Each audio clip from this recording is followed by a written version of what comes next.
예수께서 승천하실 기약이 차감해 예루살렘에 향하여 올라가기로 굳게 결심하시고 사자들을 앞서 보내심에 그들이 가서 예수를 위하여 준비하려고 사마리아인의 한 마을에 들어갔더니 예수께서 예루살렘에 향하여 가시기 때문에 그들이 받아들이지 아니하는지라.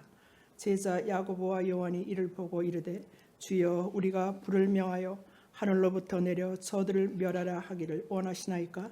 예수께서 돌아보시며 꾸짖으시고 함께 다른 마을로 가시니라. 아멘. 본문을 간략히 설명드리면 제자들과 함께 예루살렘을 향하여 가시기로 결정한 예수님이 사마리아 지역을 통과해야 할 상황을 묘사한 본문입니다. 주로 예수님이 공생애를 보내셨던 갈릴리 지역은 요단강의 가장 북쪽에 해당하고요. 예루살렘으로 가는 길은 남하하는 길이었고 그 사이에는 사마리아 지역이 있었습니다. 사마리아 지역을 통과해야 가장 빨리 가장 편히 예루살렘으로 갈 수 있었습니다. 하지만 성도님들 많이 들어서 아시듯이 사마리아 지역은 다른 유대인들과 굉장히 사이가 안 좋았거든요. 그래서 예수님이 예루살렘으로 가신다, 이들의 목적지가 예루살렘이다 하는 이야기를 들은 사마리아 지역 사람들은 예수님이 자신들의 지역을 통과하는 것을 거절했습니다. 예수님의 가시는 길을 막았어요. 그러자 54절에 보시면 제자 중에 야고보와 요한이 이를 보고 이르되 주여 우리가 불을 명하여 하늘로부터 내려 저들을 멸하라 하기를 원하시나이까? 이렇게 말을 합니다. 좀 화가 났나 봅니다. 아니, 화났다기보단 열받은 것 같죠. 아니, 이것들이 감히 우리 예수님을, 감히 우리의 길을 막아? 이런 게 있었겠죠.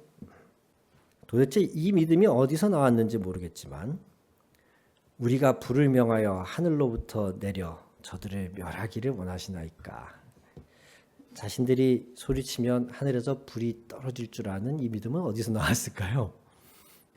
아마 예수님의 명령을 따라서 두씩 짝지어 나가서 전도를 하다 보니 자신들이 선언할 때에 귀신들이 떠나가고 이런 경험들이 있어서 생긴 어떤 자신감인가?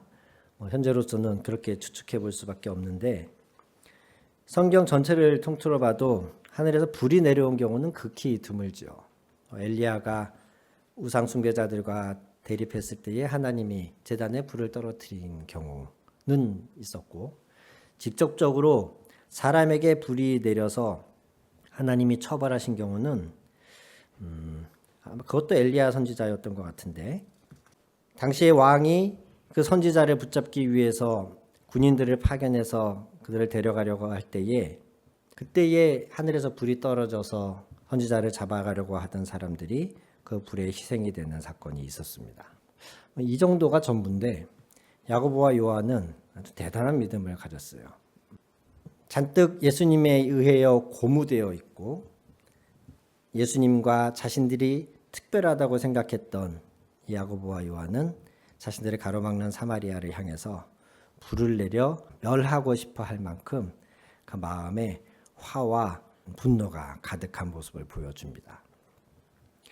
55절과 56절에 보시면 그들을 향해서 예수님의 반응은 오히려 그들을 꾸짖으셨고 그 마을을 돌아서 회피해서 다른 마을로 갔다라고 적고 있습니다. 오늘의 설교 제목을 잘못된 만남이라고 정해봤습니다. 기독교 2000년의 역사 안에서 봤을 때 몇 가지 잘못된 만남들이 있었고 그 잘못된 만남이 가져온 그 죄악이 피해가 참으로 큰 것들을 볼 수 있습니다. 여기서 잘못된 만남에서 만나지 말았어야 될 것들이 무엇이었냐면 신앙 그리고 열정이 더해진 신앙이겠죠. 신앙과 열정, 이것이 힘 또는 권력 또는 편견과 만났을 때 이것은 잘못된 만남이 됩니다. 열정적인 신앙이 힘이나 권력 또는 편견과 만났을 때 거기서는 끔찍한 죄가 벌어질 수가 있습니다.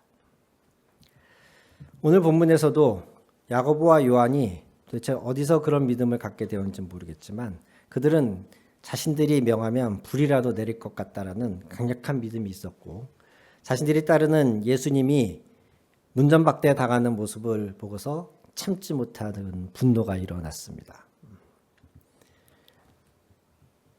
이들이 정말 예수님이 거기 계시지 않았다면 그리고 할 수만 있었다면 불을 내려서라도 자기들의 가로막는 사람들을 징벌하려고 했을 겁니다. 이처럼 뜨거운 열심, 그것이 잘못된 방향으로 흘러갈 수 있다는 것을 보여주는 사례는 야고보와 요한 말고도 베드로에게서도 볼 수가 있는데 그는 예수님이 십자가의 죽음에 대하여서 말씀하기 시작하셨을 때에 예수님을 가로막으면서 그럴 수 없습니다. 예수님께 이렇게 항변하였죠. 그런 일이 결코 일어날 수 없습니다. 예수님께 일어나서는 안 됩니다. 베드로가 예수님의 말씀을 따르지 않는 사람이어서 예수님께 대적하는 사람이어서 그렇게 말했겠습니까? 예수님이 너무 좋고 방금 전까지 베드로는 예수님을 향해서 주는 그리스도시요 살아계신 하나님의 아들이십니다 라고 최초로 고백할 만큼 베드로는 예수님을 사랑했고 예수님을 따르기로 작정한 사람이었습니다. 그럼에도 불구하고 그는 예수님이 당신의 뜻을 말씀하셨을 때에 그럴 수 없습니다라고 가로막았어요. 무엇이 베드로로 하여금 그렇게 하게끔 만들었을까요? 그의 열정이죠. 자기가 믿고 따르는 분에 대한 열정, 그분을 보호하고 그분을 통해서 이루어질 자기가 생각하는 그 하나님 나라, 이것은 이제 편견에 해당하죠. 예수님의 뜻이 아닌 자기가 구상하는 그 하나님 나라. 이것이 합쳐짐으로써 오히려 예수님이 하시려는 일을 가로막는 사람이 되고 마는 겁니다. 비슷하게 베드로는 마지막 십자가 앞에서까지도 예수님을 붙잡으러 온 제사장이 보낸 사람들, 그들을 칼을 휘둘러서 막으려고 했습니다. 예수님이 붙잡혀가지 않기 위해서. 실제로 그는 휘둘렀고 제사장의 종 중에 한 명의 귀를 베기까지도 했습니다. 그때 예수님이 마태복음 26장 52절에 말씀하기를 너의 칼을 도로 칼집에 넣어라. 칼을 가진 자는 다 칼로 망하리라. 이렇게 말씀하셨죠.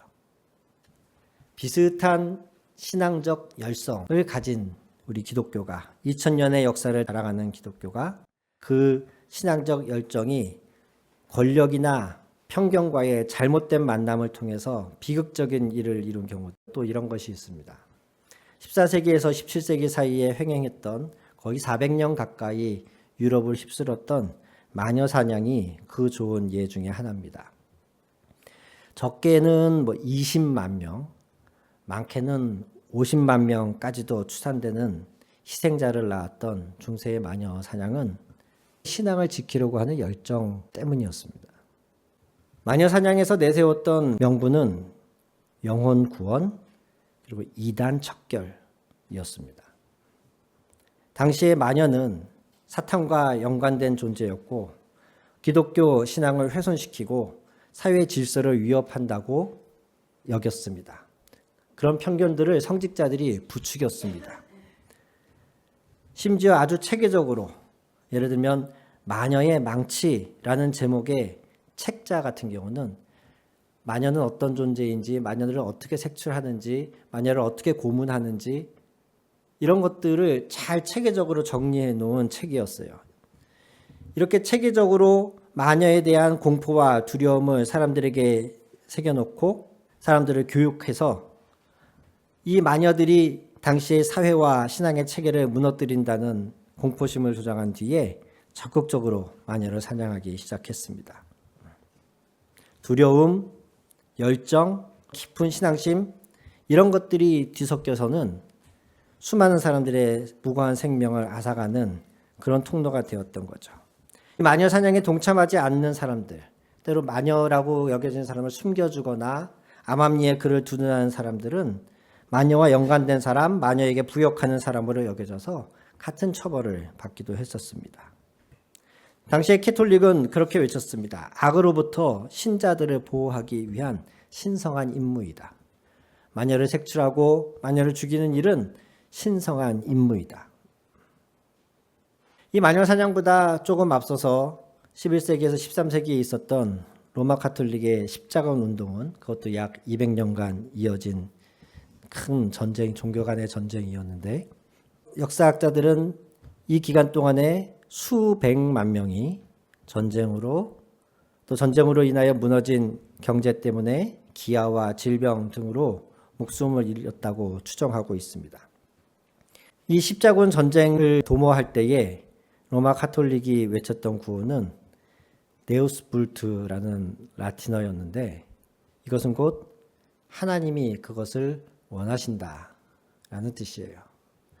하나님이 그것을 원하신다. 이슬람 세력에 의해서 정복당한 저 콘스탄티노플, 우리의 성지 예루살렘을 회복하는 것은 하나님이 원하시는 일이다.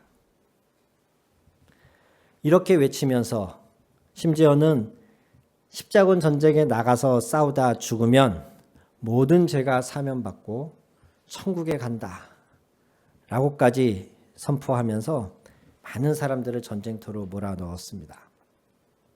그러나 이 200여 년에 걸친 십자군 전쟁은 실패로 끝나고 말지요. 오히려 그 과정에서 수많은 약탈이 벌어지고 농사를 짓고 일을 해야 할 사람들이 다 전쟁터로 끌려가면서 대부분의 경제 기반이 무너지면서 200여 년 동안에 유럽은 극심한 경제적인 공황을 겪기도 했습니다. 성지를 지켜야 된다. 예루살렘을 지켜야 된다. 이 열정이 십자군 전쟁의 동기가 된 것이에요. 그러나 그것을 외친 사람들은 정작 그것보다는 이 전쟁을 통하여서 새롭게 차지할 땅, 그것으로부터 얻게 될 경제적 이익, 이것에 더 관심이 컸던 그런 인류 역사에 남은 아픈 기억이기도 합니다. 1492년에 콜럼버스에 의해서 북아메리카가 발견되었을 때에 그 시점 이전에 북아메리카에 거주했던 원주민들을 대략 5천만, 많게는 한 1억까지도 추산을 한다고 해요. 5천만만 해도 우리나라 남한의 인구에 해당하는 정도의 사람들이 북아메리카 대륙에 있었을 거라고 추정하는 거죠. 초기에 그 아메리카 인디언들의 도움을 받아서 잘 정착하고 어느 정도까지는 새로운 정착민들과 원주민들 사이에 평화적인 공존이 되는 듯 싶더니 얼마 지나지 않아서 특히 그곳으로 이주해 간 사람들은 애초에 그것에 간 목적 자체가 새로운 신대륙에서 자신들의 어떤 경제적 내지는 사회적 지위를 이렇게 높여보고자 하는 그런 욕망을 가진 사람들이지 않았습니까? 얼마 지나지 않아서 원주민과 이 이주민들 사이에는 다툼이 벌어지기 시작을 했는데 1492년에 아메리카 대륙이 발견됐고 약 400여 년 정도 흐른 19세기 말엽에 그때 남아있던 인디안들의 인구가 약 25만 명으로 추산된다고 합니다. 400여 년 전에 약 5천만, 최소 5천만 정도가 있었을 것으로 추산되는데 400여 년 흐른 뒤에 25만 명 남습니다. 제가 퍼센테이지로 계산해 보니까 시작점을 5천만으로만 잡아도 1억이 아니라 5천만으로만 잡아도 400년 사이에 인구가 0.5%로 줄어든 겁니다. 5천만이 25만이 된 거예요. 다 죽인 거예요. 그 인디안 학살을 일삼았던 사람들 많은 경우는 청교도들이지 않습니까? 신앙의 자유를 찾아서 그 신대륙에 이주해 간 사람들입니다. 그 사람들이 어떻게 그런 학살을 할 수 있었을까? 그 중에는 신앙적인 관점 없이 오직 자신의 이익을 위해서 간 사람들도 많았기 때문에 그랬겠지만 신앙이 좋다고 하는 청교도들 중에서도요. 인디언 학살을 과거 구약의 가나안 땅 정복과 대자뷰를 시키면서 가나안 땅의 가나안 족속들을 이스라엘 백성들이 진멸하여야 했던 것처럼 이 아메리카 신대륙은 우리 청교도들에게 주시는 하나님의 가나안 땅이고 원주민들은 진멸해야 할 가나안 민족 이교도 사탄적 존재라고 선언하면서 이들을 죽이는 것은 신의 심판이라고 주장했습니다. 그래서 그들은 하나님을 섬기는 열정을 가지고 그들을 죽였어요. 인디언들을. 처음에 말씀드렸듯이 신앙적인 열심과 우리의 욕심 또는 편견, 힘, 이것이 만났을 때에 이 잘못된 만남이 어떤 결과를 가져오는지 보여주는 또 다른 좋은 사례이죠. 1차 세계대전이 끝나고 독일이 급격히 쇠락한 상태에서 히틀러의 나치 정권이 부상하기 시작합니다. 나치 정권이 강조한 것은 하나된 독일, 오직 독일적인 것으로 다시 뭉쳐서 일어나자라는 것이었어요. 그러면서 이 히틀러는 소련의 공산주의 혁명으로부터 독일을 지켜주겠다라고 하는 감언이설로 교회 사람들을 속이고 또는 위협하여서 교회가 적극적으로 자신들의 정권에 부역하도록 만듭니다. 독일 기독교 운동 또는 제국교회라고 하는 단체들을 만들고 거기에 자신들의 입맛에 맞는 사람들을 교계의 지도자로 세우면서 나치 정권을 적극적으로 지지하도록 만들었죠. 히틀러가 영국을 굉장히 연구하고 많이 눈여겨봤다 그래요. 어떻게 영국은 유럽의 여러 나라들이 혁명으로 왕권이 무너지고 바뀌고 하는 와중에도 영국은 저렇게 하나의 강력한 힘을 유지할 수 있을까? 왕권 체제를 중심으로. 그런 것들을 되게 눈여겨봤다 그래요. 그러면서 히틀러가 가진 생각 중에 하나가 영국에는 성공회라고 하는 국교가 있기 때문이다. 이렇게 스스로 생각하고 독일도 독일을 하나로 묶어줄 수 있는 국교를 만들고 싶어 했어요. 그런데 완전히 새로운 걸 만들어낼 수는 없잖아요. 그래서 기존에 있던 교회를 자신의 입맛대로 다듬어서 독일의 국교로 만들려고 했어요. 대표적인 예로 반유대주의적으로. 그래서 구약 성경을 배제하고 이미 교회 안에 들어와 있는 여러 유대 성도들, 심지어 유대인 목사들을 다 내쫓고 세속의 권력과 하나된 형태의 독일형 국교, 기독교를 만들어내려고 했었죠. 여기에 많은 독일 교회들이 협력하고 부역합니다. 우리에게 잘 알려진 디트리히 보네퍼 목사님 같은 분이 이것에 저항하다가 순교하신 것이죠. 지금 열거한 사례들은 모두가 다 신앙에 열정이 있는 사람들이 가진 힘을 최대한 활용해서 교회를 지키려고 또는 교회의 영향력이나 힘을 키우려고 시도했던 사례들입니다. 열정적인 신앙과 힘 또는 권력이 만났더니 편견이 잘못된 신학적 논리와 지식이 만났더니 마녀사냥에서 십자군 원정에서 독일의 히틀러 정권에 부역하는 상황에서 또 미국의 아메리카 대륙을 정복하는 과정에서 수많은 죄가 범해지게 된 것입니다. 2000년의 기독교 역사 가운데에서 정말 감추고 싶은 우리 기독교의 쓰라린 죄악들이죠.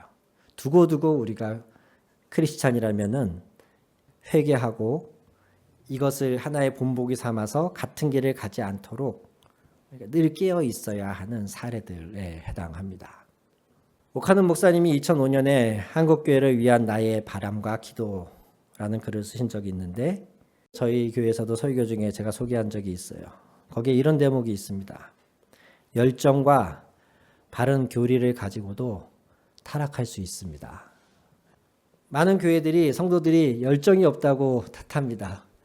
좀 더 열심을 내야 되는데, 좀 더 헌신해야 되는데, 좀 더 전도해야 되는데 이러면서 거의 매주 설교에서 목사님들이 성도님들을 이렇게 좋은 말로 격려하고 독려하고 어떻게 보면 막 채찍질하는 그런 설교들을 종종 듣게 됩니다.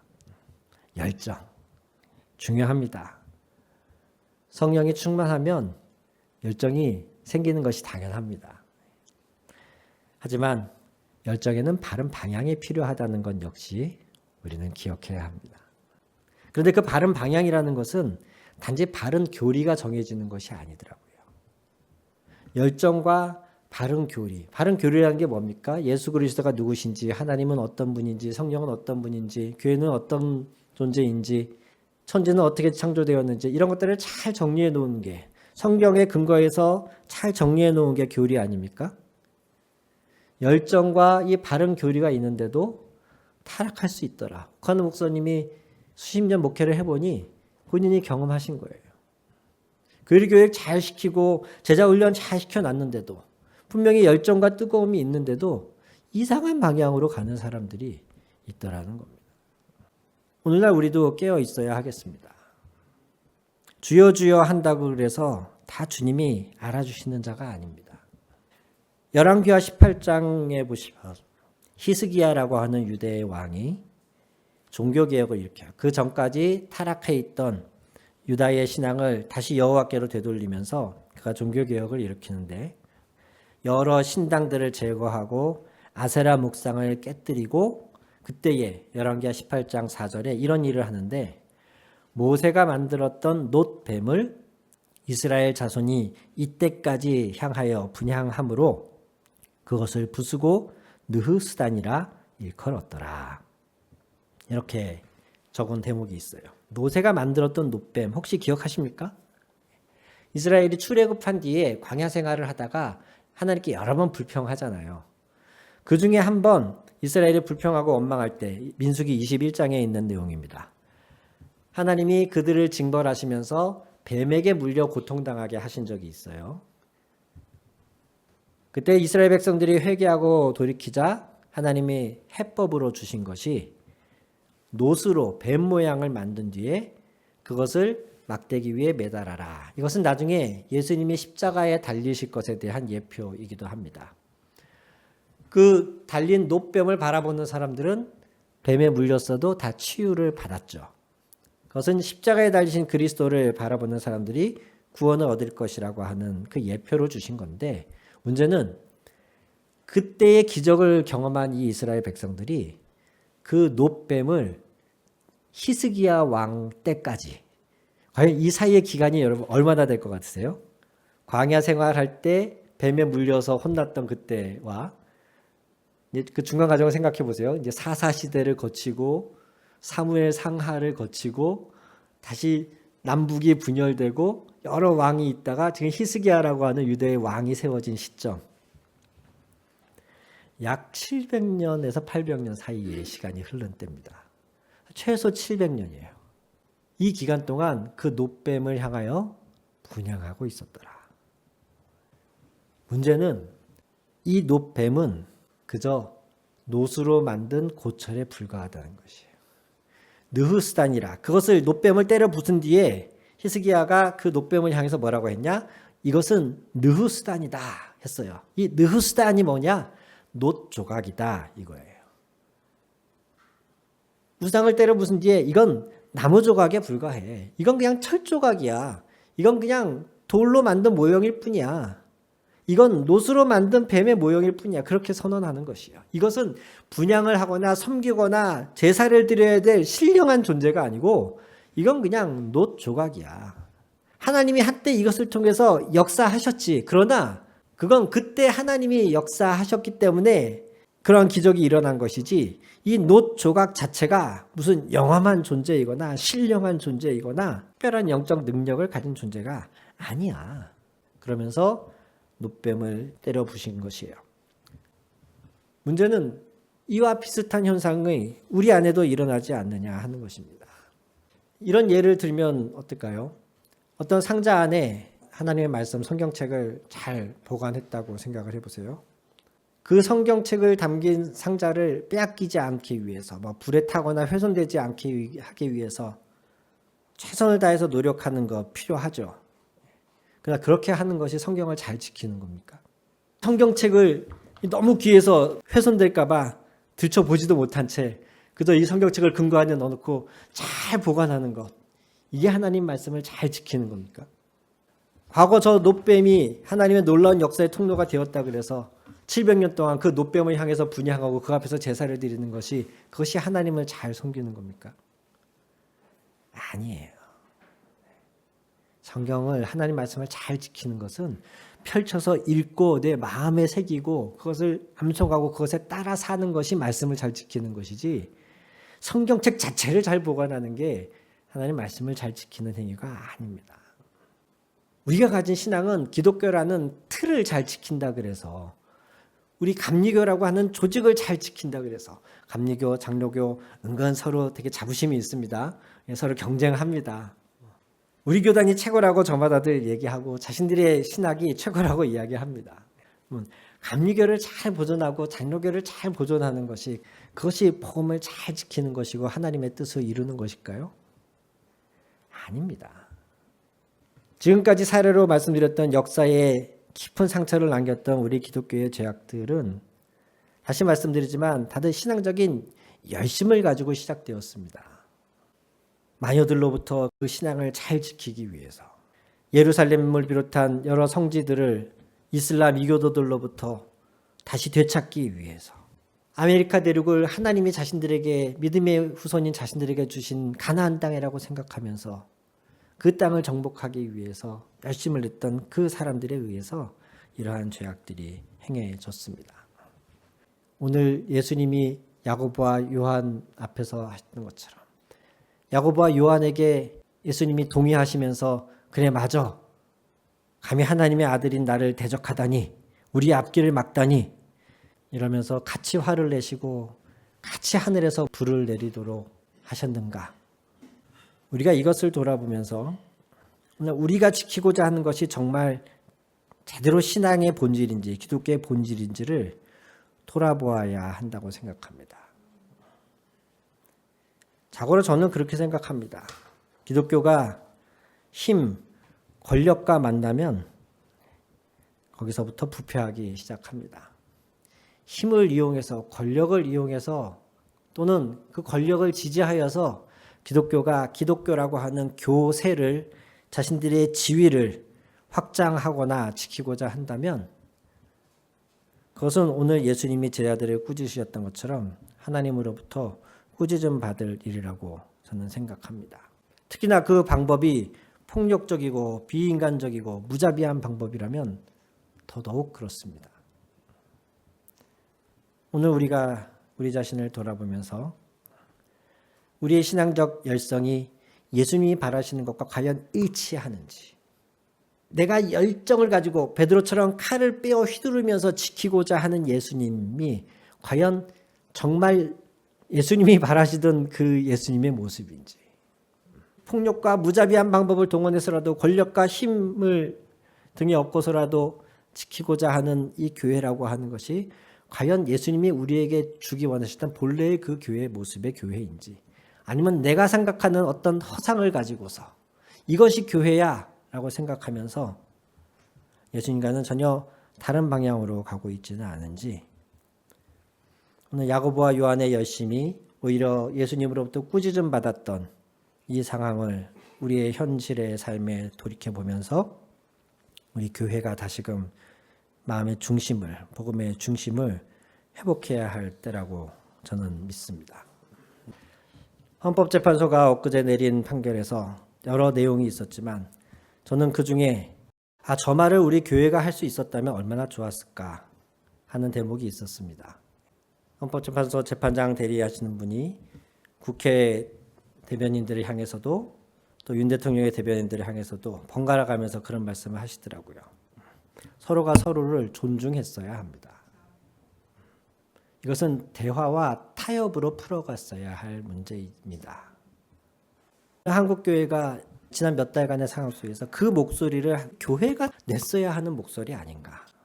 예수님은 평화의 왕으로 오셨지 않습니까? 하나님과 우리를 화목해 하시고 우리가 우리를 서로를 용서하도록 화목해 하려고 오신 분이 아니십니까? 왜 교회는 지난 몇 달간에 어느 한쪽의 편만을 들면서 오히려 공론을 분열시키는 일에 앞장섰을까? 왜 저 이야기를 교회가 하지 못했을까? 우리가 지키고자 하는 신앙, 우리가 지키고자 하는 나라, 우리의 열심, 그것을 오늘 다시 주님 앞에 조용히 가지고 나아가서 오직 나는 죽고 그리스도 예수의 관점으로 다시금 나의 삶과 이 나라를 바라보면서 이제 우리 함께 기도하고 찬양하겠지만 다시금 주님의 뜻이 이 나라 안에 이루어지기를 간절히 소망했으면 합니다. 같이 기도하시겠습니다.